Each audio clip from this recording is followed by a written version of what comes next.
Everybody, it's Murgle, and today I want to go over 7.2 real fast, like what you should do right when it starts out. Now, there's a lot of things to do when 7.2 comes out because they're adding tons of things. Most notably, flying is one of them, and I know a lot of people are excited for flying. I'm pretty indifferent. I like flying, but at the same time, I don't really mind it. In any case, if you want flying, already have Broken Isle Pathfinder Part 1 done. I imagine you probably have it done now, unless you've been like living under a rock since Legion's release. I don't know, but you probably should have this done already. And then Legion Pathfinder Part 2, it's Broken Isle Pathfinder Part 1 is one of the requirements. Explore the Broken Shore, which exploring the Broken Shore is as simple as running around, bada bing, bada boom, just like any other Explorer achievement, you'll be done. The second part is Defender of the Broken Isle. This involves all of the invasions. You have to save the Stormheim, High Mountain, Valshar, and Azuna from an invasion. That's what it involves. Pretty easy. They pop up every couple hours. If you see one, just go do it. They always have really good rewards. Like you can see, everything's increased exponentially from, reward-wise, how much you would normally get. So it's worth doing them whenever you see them. Another thing is the Legion Fall Commander. That's the new reputation that involves doing world quests. That's one of the ways to get it. World quests in the Broken Shore, so you'll get reputation for that. It'll take a little while to do this, but I imagine we'll start seeing people flying within like 2 to 3 weeks. Another notable thing is the pet battle dungeons. They start with Briani here in Dalaran. I did one. I'm very inexperienced. It took me like 47 minutes to do a full run. The way it works is like Celestial Tournament. When you die, they won't resurrect until the end or until you give up. So it sends you from Briani to the Wailing Caverns. You'll talk to a little person in there, and then you can start the scenario. It's a weekly scenario. They give you pet bags with chances at rare pets inside of them. So it's only comes from that pet battle dungeon thing. They'll be worth a lot really early on. I'd recommend selling any pet you get, profiting early on, and then collecting them later. You always want to profit on things when they're new and get the most out of it, and then you go back and get it later when it's worth a lot less, or you've already made like triple what you paid for it. You understand what I'm saying. So that's another huge thing. That was a lot of fun. I did a full video on it. I did enjoy it, and I'm not a big pet battler, so pretty cool to me. Another thing, of course, the Broken Shore opens. Like I said, you're going to want to do that immediately. When you start, follow the quest line that Khadgar gives you. Old Khadgar, he's going to give you a bunch of different quests. You do stuff here, you do stuff on the Broken Shore, and then at the very end of this quest chain, you're going to go back to your class order hall, and you're going to get a new companion as well as unlocking your artifact knowledge that can increase, and a new trait in your artifact weapon. So you'll get this part of your artifact will get filled in with new traits that you have to unlock. You'll be able to unlock level 4 in all these old traits, and you will make progress into your artifact. In total, we did calculations. I made a stupid video about how many calculations it would take. The whole artifact, along with this like new side, is something like 1.7 billion artifact power. So, which won't take that long when you get these artifact knowledges. That's why I recommend getting the quest chain with Khadgar and all that done as immediately as 7.2 starts, because with the first artifact knowledge levels, it will be a while before you hit 1.7 billion, but as you get to level 50, it's only going to take you one run of a dungeon to get 1.7 billion. That's how ridiculous it scales. So do that immediately as 7.2 starts. Highly recommend it. You don't have to, but highly recommend it. Another thing, we get the class mounts, like this guy. He's running around on his class mount. Can't click him! Stop! There you go. And the Nether's Lords. This is the Warlocks. Like, these are all coming out too, and I'm really excited to do videos on every single class mount. I loved artifact weapons. I love the skins, so I'm excited to do how to get skins for like all of them. Now, to unlock your class mount, I believe you have to have your class campaign completed. Don't quote me on it. Somebody said you don't, but I would recommend doing it in case, especially if you plan on playing the character. So There's no reason you shouldn't do your class campaign, but somebody said you don't need it. However, you do need flying. Like, the quest did not appear until I unlocked flying, so you won't be doing these immediately 7.2 releases unless something has changed, but it did not appear until I had Broken Isle flying. So this is a count-wide achievement. That means all your other characters will have flying, so they should be able to do it as soon as you unlock your mains and their class campaign's done. Again, don't know if class campaign's a requirement though. Now, the last thing that I really think is important is you're going to have this thing, and it's a lot like in 5.4, 5.2. No, 5.2 was Isle of Thunder, I think. In Isle of Thunder, you contributed to unlocking buildings. It's a lot like that, because you're doing it as a entire server contributing to one thing and unlocking something else. So they each have their own abilities. I'm going to recommend what order I think it should go. It's Nether Disruptor, Command Center, and Mage Tower. That's the order I think. So from right to left. And I'll explain why. We'll go over all their abilities. But the Epic Hunter, this allows world bosses to appear. It allows Nether Disruptor activation, which makes these portals that spawn really powerful foes. And I imagine the foe's going to drop Nether Shards, as well as Artisans the highest level will receive commendations for their efforts, allowing them to craft the most legendary of items. Useful for legendary item crafting, since legendary items is a huge thing coming with 7.2, that you can craft them. So I think this is the most important for the first one. But it's all up to you. I just think gear-wise, you'll be able to gear faster. Reinforced Reins, this allows you to interact with stuff while mounted. Very useful again. That means you'll be able to collect crap on your horse, and you don't even have to get off. This is the Command Center, and it makes Forces of the Order, Cathedral World Quests. It's world quest involving the new dungeon. With command establishment, efforts can be focused on assaulting the Cathedral of Eternal Night. I don't know what that means. If it's just going to add world quests to the dungeons that give you really high tokens, probably lots of resources for these kind of deals, and just other stuff. I think it's still useful, though. It's probably going to be really high resource stuff. In terms of world quest, I think it's probably worth it to get this one second. Now, again, this is a server-wide effort. Your efforts aren't going to mean much alone. I would just recommend with whatever's filling first. I'm just saying what I think should be first. So, Legionfall reinforcements. It says commanders of Legionfall are provided with additional support throughout the Broken Isles. I imagine this just means you'll have kind of like the WAD abilities you had when you were in each zone or something. Maybe it's going to be something like that.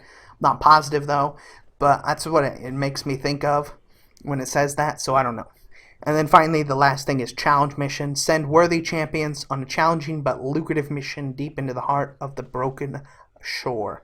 So, this is going to be probably like a raid mission, or it's going to give a lot of gold or a lot of resources or something really important but really good. So the mission's going to be really good. It'll be a class order hall mission, it sounds like, and worth it, I imagine.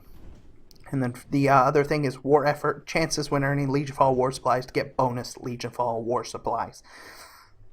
It sounds like this would be the best for the first one, but in reality, I still think getting these two, this one mainly, this abilities, is more important than this.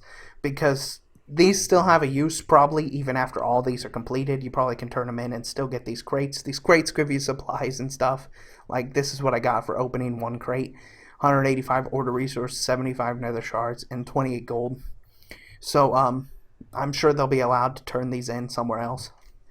And then finally, Mage Tower seems like the last most important one. It says artifact challenges. So when your artifact is getting new skins, everybody probably knows that by now, you're getting new skins. And what this does is when this is unlocked, you can attempt those challenges. But the challenges are very hard according to the developers. And it's probably comparable to like doing the Green Warlock Fire quest, especially on like the first day. On my server when it was released, Isle of Thunder, on the second rare kill ever on the server, I got the book. It was the first book that dropped on our server, I'm quite certain, because I didn't see one on the first kill.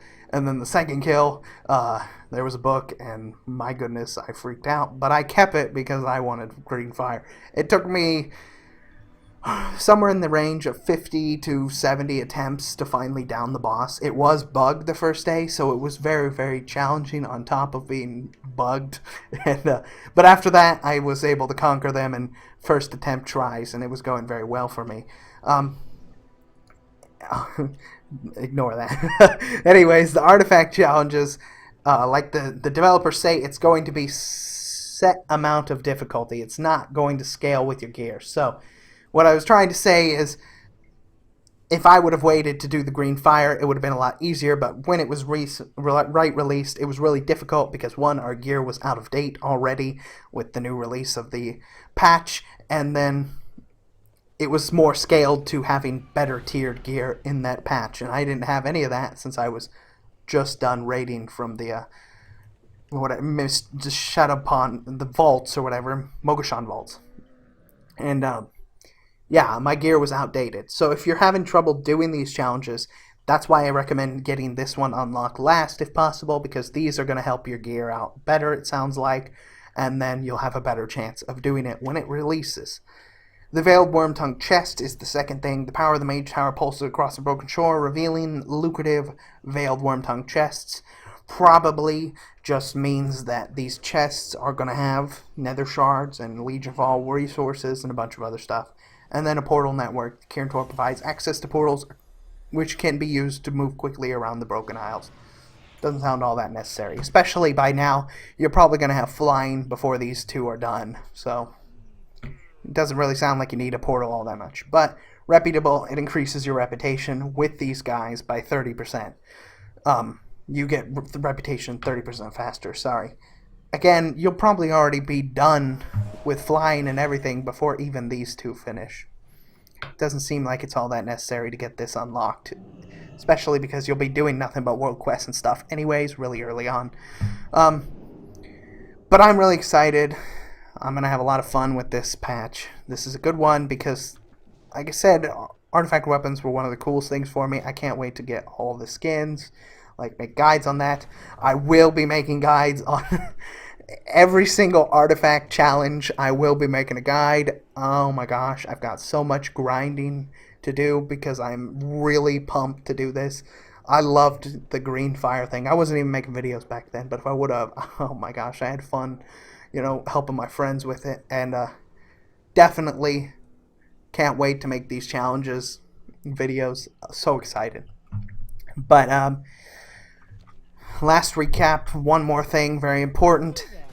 This is a great profiter right on early in 7.2. Highly recommend spending all of your nether shards, which is the currency for the Broken Shore, on this. It costs 8,000, but it's used in the creation of legendary armor. So, very, very important in my eyes that you spend your shards on this. This will probably range upwards into 50 to 100k a pop, if not more. Everybody's always excited early on, and the way I see it is, if you want to make profit early on, this is going to be worth a ton very early since it is tradable. People are going to want to save them for when they can finally craft legendaries coming with the completion of this thing and whatever. And I don't know, these are just going to be worth a lot. And the way I look at it too is you can trade for gear. They've got gear down here just like a base gear, and then they got a more legendary or epic gear for 5k a piece.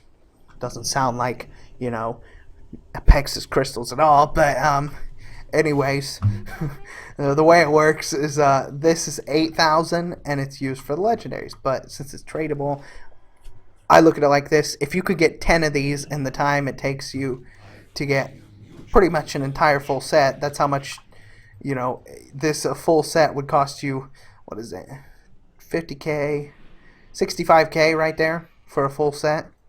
Yeah, it looks like that. Okay, you'd have a full set there, or you could buy 10 of this thing and sell them for maybe 1,000,000 gold if they're going 100k a pop.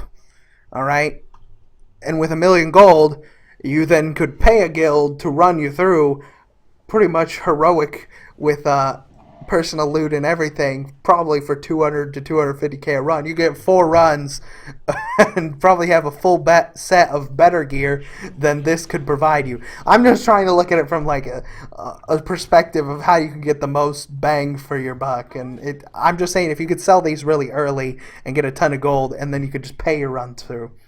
That's up to you how you decide to go about doing it. But that's how I see it. And now, the last thing, these unlock too with your reputation. This one is really useful. This is an unlimited flask, pretty much, and you can use it. It's a 15-minute cooldown, but it's kind of like the Demon Hunter thing, or the thing that dropped in Mr. Pandaria. There was one in WoD, I think. It's unlimited, really useful, and just a way to buff your stats. So I'd recommend unlocking that when you can. It is with Revered Rep, though, so it'll be a while. Anyways, there's a lot of content coming with 7.2. I can't really prepare you for everything. I just recommend, as soon as 7.2 comes out, do Khadgar, this little quest chain, this old fella. He's going to tell you to do a bunch of stuff, and then he's going to help you get your artifact weapon better. Isn't that right, buddy? That's right. He's excited to let you know. Anyways, thank you for watching. I hope you enjoyed. Hope this was somewhat helpful, and I will see you again soon. Bye-bye.